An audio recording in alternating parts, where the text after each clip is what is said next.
గతంతో పోలిస్తే మార్పు ఏమైనా కనపడ్డదా? ఉందండి. చేంజెస్ ఉంది. ఏ విధమైన చేంజ్? అంటే కొంచెం అడ్మిన్‌లో నాకు కొంచెం తేడా కనిపిస్తుందనమాట. ఇదివరకి ఎవరు ఏంటన్నది ఏమి అర్థమయ్యేది కాదు. ఇప్పుడు కొంచెం క్లారిటీ ఉందనమాట. గతంలో మీరు చూసారు శాంతి భద్రతలు. ఇప్పుడు శాంతి భద్రతలు ఎట్లా ఉంది? ప్రస్తుతం అది ఎక్కువగా న్యూస్ క్రైమ్ రేట్ అయితే పేపర్‌లో ఎక్కువ చూడట్లేదు. ఇప్పుడు ఓకే అండి. బానే ఉంది. చంద్రబాబు మీద పూర్తి నమ్మకం ఉందా అంటారు? ఉందండి. ఏ విధమైన నమ్మకం ఉందా? అడ్మిన్‌లో ఆయన నంబర్ 1 అండి ఆయన. అడ్మినిస్ట్రేషన్‌లో ఎందుకంటే ఆయన చూస్తూ ఉన్నాము. మేము చదువుకున్నవాళ్ళం కాబట్టి ఆయన అడ్మిన్ చాలా బావుంటుంది. క్లియర్ ఉంటుందది. అవకతవకలు లేకుండా డెవలప్‌మెంట్ అవుతుందా? అవుతదండి డెఫినెట్‌గా.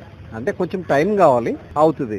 మొన్నే వచ్చారు కదా! వెంటనే అంటే కాదు. అవుతది. డెఫినెట్‌గా మేము ఆశిస్తున్నాం. అవుతదని మాకు నమ్మకం ఉంది.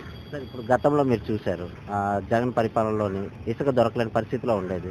ఇప్పుడు ఇసుక ఫ్రీగా దొరుకుతుంది. ప్రతి ఒక్కరు కూలి పనులకెళ్తున్నారు. దీని మీద మీరేమంటారు? అవునండి. ఇప్పుడు వాళ్ళందరూ హ్యాపీగా ఉన్నారు. ఇదివరకి నేను మా ఫ్రెండ్స్ ఇల్లు కట్టుకోవడం అదంతా చూసాను. చాలా ఇబ్బందులు పడేవాళ్ళు. ఇప్పుడు ఫ్రీగానే ఉందండి.